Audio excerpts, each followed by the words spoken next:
Hello friends, I am Dr. Kuldeep Mohadikar. In this video, I am going to present third chapter from my series Chapters from the History of English Literature, which will deal with the chapter Renaissance.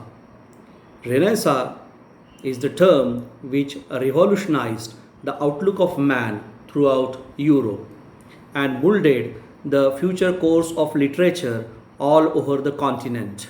The Renaissance, also called the revival of learning and humanism, this is a gradual enlightenment of human mind after the darkness of the Middle Ages. The movement is popularly called Renaissance, but the term is precisely applied to the revival of classic art model in the 14th and 15th century. And humanism refers to the classical literature of Greece and Rome. The term Renaissance cannot denote all aspects it connotes.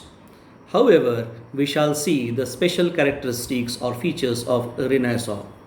It is used to be said that the new learning came about through the capture of Constantinople by the Turks in 1453.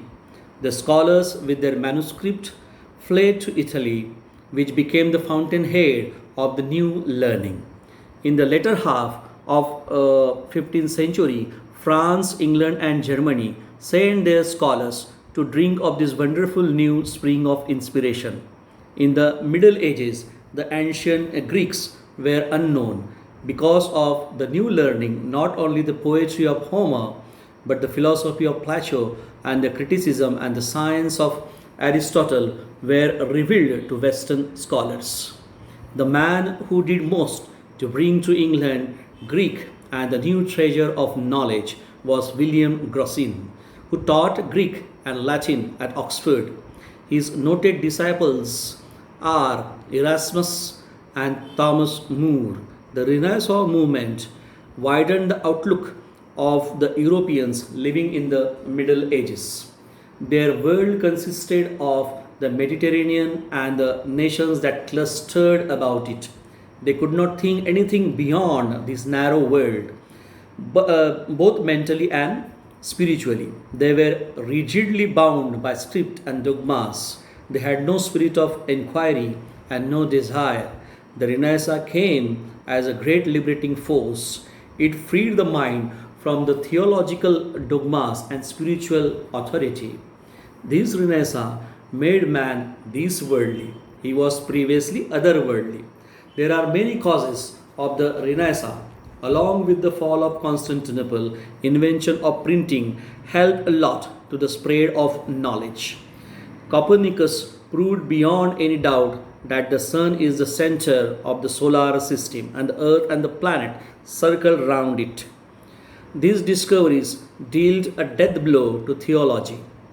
Along with Renaissance, a great religious movement known as Reformation spread all over Europe.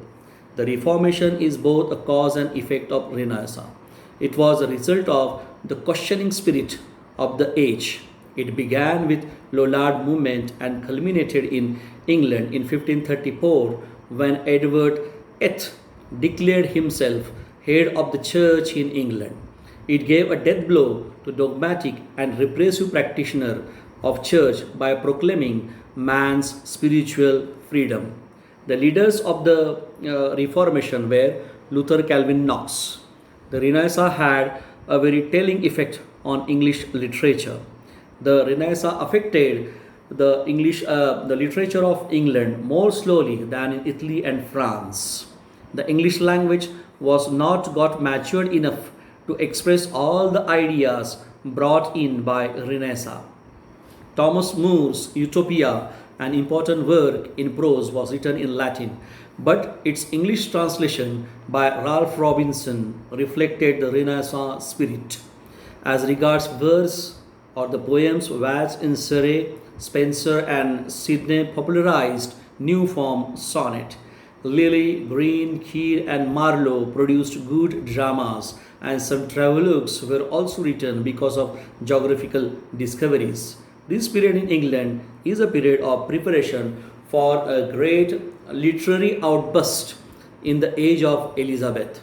It was under the influence of Renaissance, the first comedy entitled Rab Royster Doyster by Nicholas Udall and the first tragedy titled Gerbuduk by Sackville and Norton were written. So this was all about the term Renaissance from the chapters of the history of English literature, friends. So your suggestions are accepted here. I will be waiting for your suggestions and your review and your comments. So please listen, like, share and subscribe my channel. I hope you have enjoyed this chapter also, as previously you have enjoyed other chapters. Thanks friends.